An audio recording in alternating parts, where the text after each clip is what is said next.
En las perfumadas cámaras del Palacio de Susa, una mano infantil tiembla. Es una mano tan pequeña que apenas llena la manga bordada en oro, una manga hecha para una mujer adulta. La niña tiene 13 años. No es el frío de la noche persa lo que la hace temblar, es algo mucho más profundo, algo que le nace en el estómago y le sube hasta la garganta como bilis. En la habitación no se oye casi nada, solo el roce de la seda contra la seda, el tintineo lejano de los brazaletes de las sirvientas eunucas y la respiración contenida de quien sabe que esta noche no volverá a ser la misma. Nadie la mira a los ojos, nadie se atreve, porque todos conocen el destino que le espera al otro lado de esas puertas de cedro incrustadas de lapislázuli. Todos menos ella, a quien le han dicho que esta noche recibirá el mayor honor que una hija puede ofrecer a su padre. Ella no entiende todavía lo que significa esa frase, pero su cuerpo sí lo entiende. Su cuerpo nunca miente. Esa niña no tiene nombre en los anales oficiales. La historia la borró con la misma frialdad con que borró a tantas otras, pero hoy vamos a devolverle su voz. Hoy vamos a contar la verdad que el imperio aqueménida enterró bajo capas de incienso, oro y mentiras. La verdad sobre Jerjes, el rey que no se conformó con gobernar el mundo conocido, sino que quiso poseerlo entero, incluso a sus propias hijas, y las condenó a un destino infinitamente peor que la muerte. Para entender cómo un padre llega a convertirse en el peor verdugo de sus hijas, tenemos que volver al principio, al momento exacto en que la semilla de la locura divina fue plantada en su alma. Georgis nació en el año 519 a.C., en la cima misma del poder, hijo primogénito de Darío y de Atosa, la hija de Ciro el Grande. Desde el primer aliento, le enseñaron que no era un hombre, era la encarnación viva de Ahura Mazda en la tierra. A los 7 años, ya no jugaba con otros niños. Lo llevaban a la casa de la fuerza, la Academia Real, donde los príncipes aprendían a montar, a disparar el arco, al galope y sobre todo, a no dudar nunca. Allí, los magos zoroastrianos le repetían cada día la misma letanía. Tu voluntad es la voluntad del cosmos. Quien se oponga a ti, se opone al orden.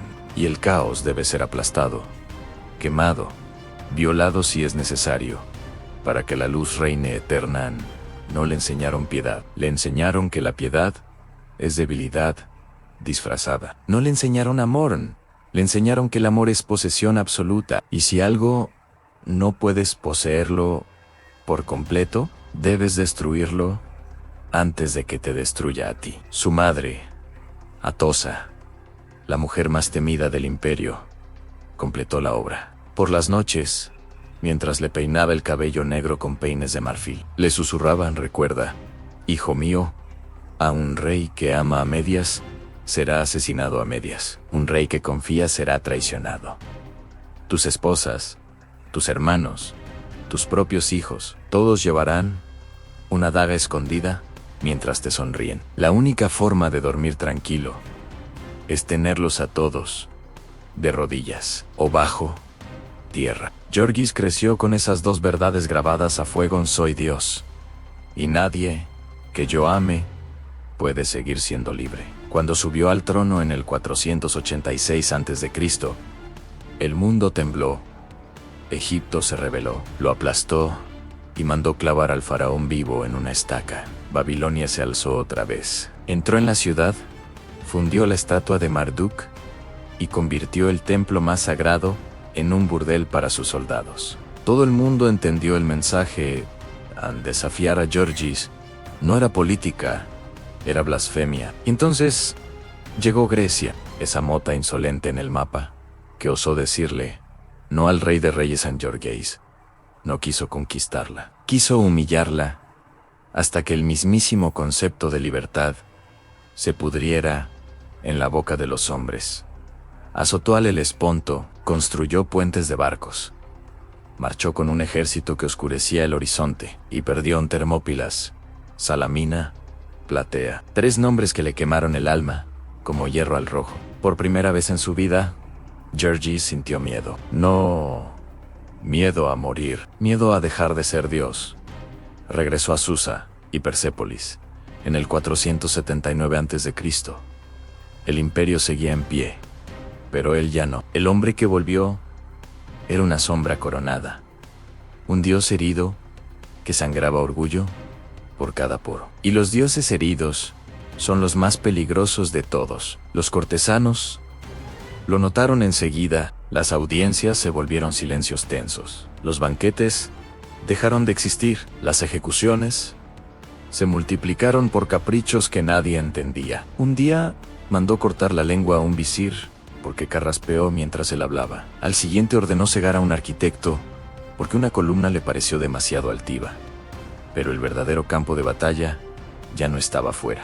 Estaba dentro del palacio, dentro del harén. El harén de Jerjes no era un lugar de placer, era un reino dentro del reino, un laberinto de mármol, jardines, colgantes y puertas que solo se abrían desde fuera. Allí vivían 360 concubinas oficiales, cientos de esclavas y lo peor de todo, las hijas nacidas de esas uniones, niñas que nunca salieron al mundo, niñas que no tenían estatus legal, niñas que, según la ley persa, no existían. Después de Grecia, Georgios empezó a visitar el harén todas las noches.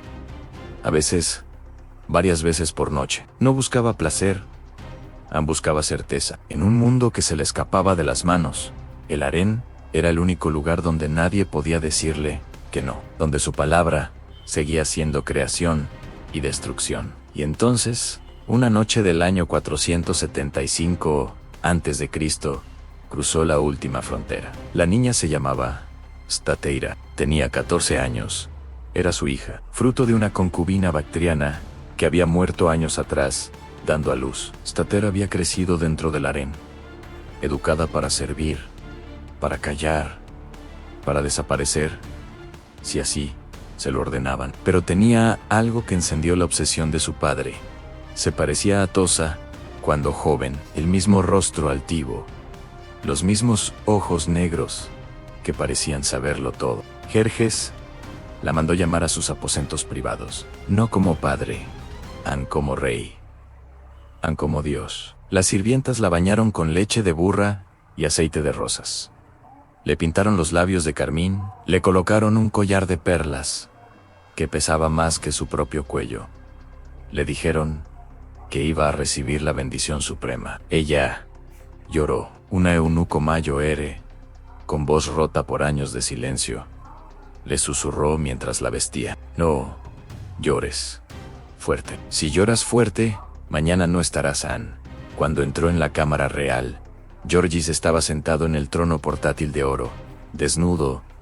Salvo por la corona, no había música, no había vino, solo el olor denso del miedo. Stateira se arrodilló, Jerjes se levantó, y en ese instante, algo se rompió dentro de él, para siempre. No era deseo, era la necesidad enfermiza de demostrar que aún podía poseer lo que nadie más osaría tocar, que incluso la sangre de su sangre le pertenecía, que incluso el vientre que lo había traído al mundo podía ser profanado por su voluntad divina. Esa noche marcó el comienzo del fin.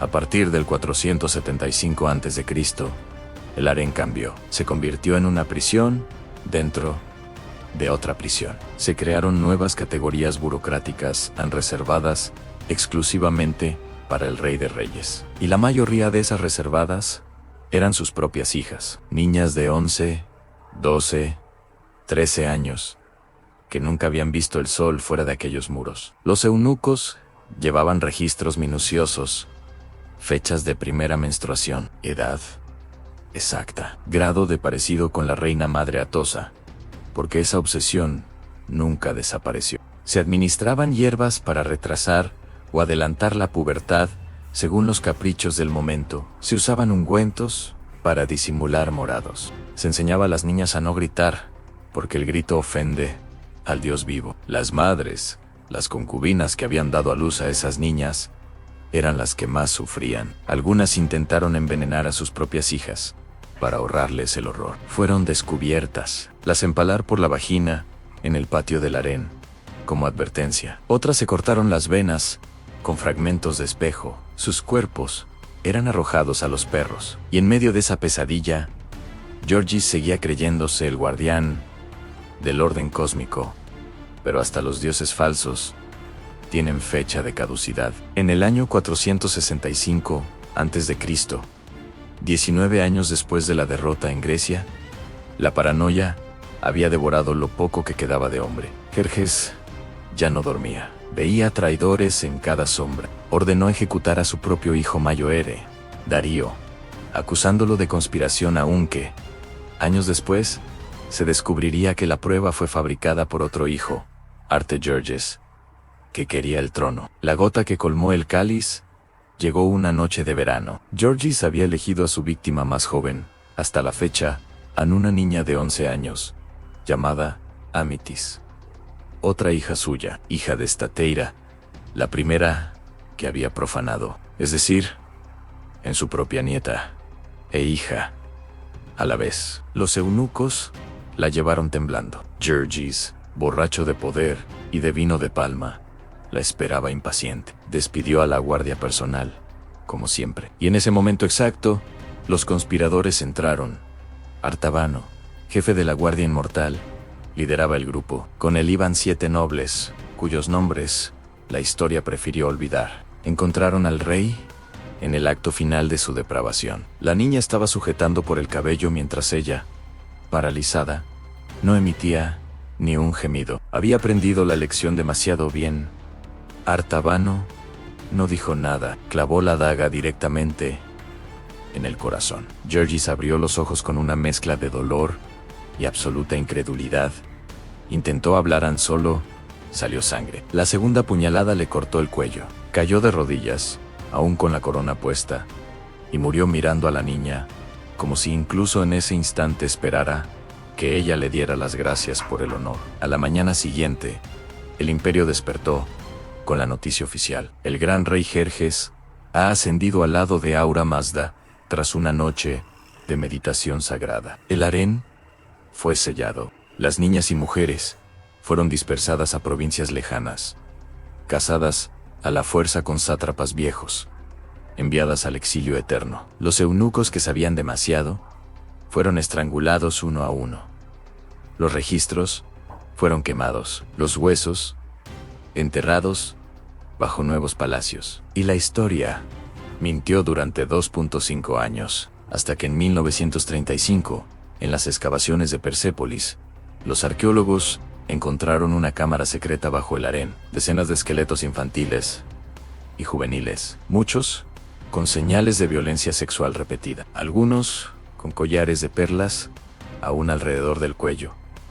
La tierra habló cuando los hombres callaron. Esta es la verdadera historia de Jerjes, no la del rey que azotó al mar, sino la del padre que violó a sus hijas para sentirse Dios. La del hombre que, al perder una guerra afuera, declaró la guerra más sucia dentro de su propia sangre. Los imperios no caen solo por batallas perdidas. Caen cuando el poder se pudre desde el corazón hacia afuera. Cuando un hombre decide que no hay límite, ni ley, ni carne que no le pertenezca.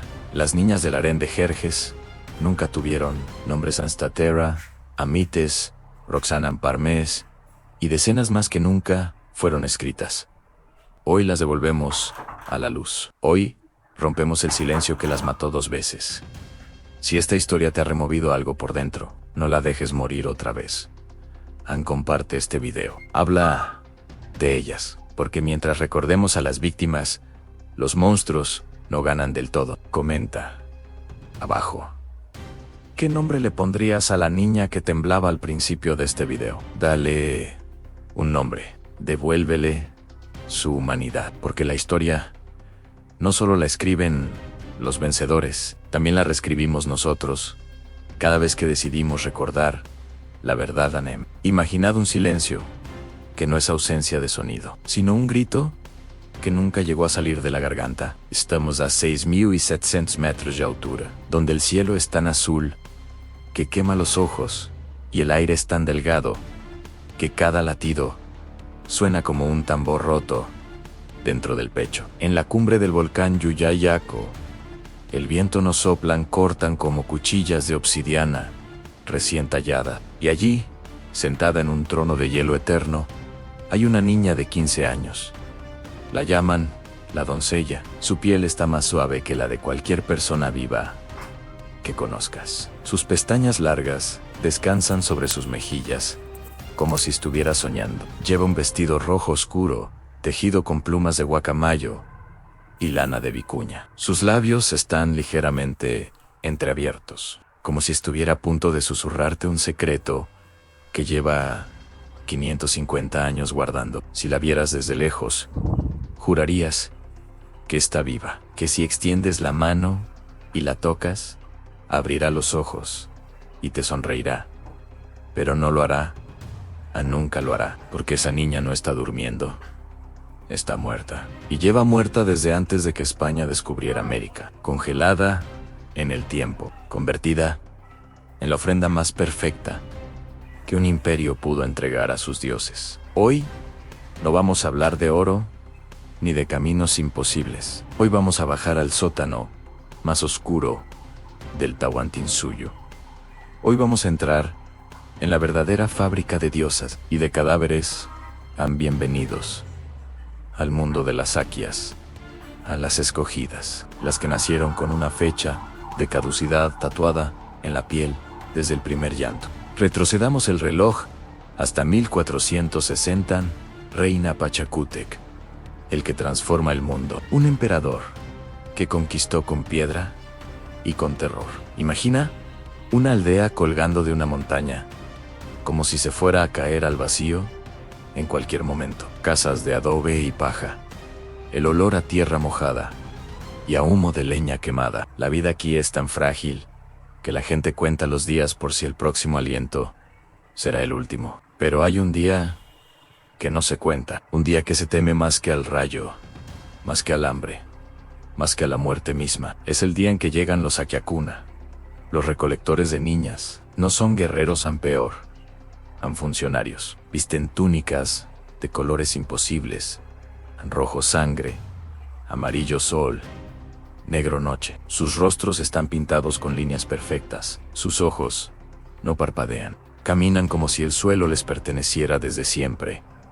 Cuando entran en la plaza, el mundo se calla. Las madres aprietan a sus hijas hasta que les duelen los huesos. Los padres clavan la mirada en la tierra, porque mirar a los ojos a una Shakuna es desafiar al mismo. En las niñas de 7 a 10 años son obligadas a formar fila descalzas, con el corazón latiéndoles tan fuerte que se les ve en el cuello. Los hombres empiezan la inspección. Es frío, un clínico, implacable. Levanta la cabeza, abre la boca.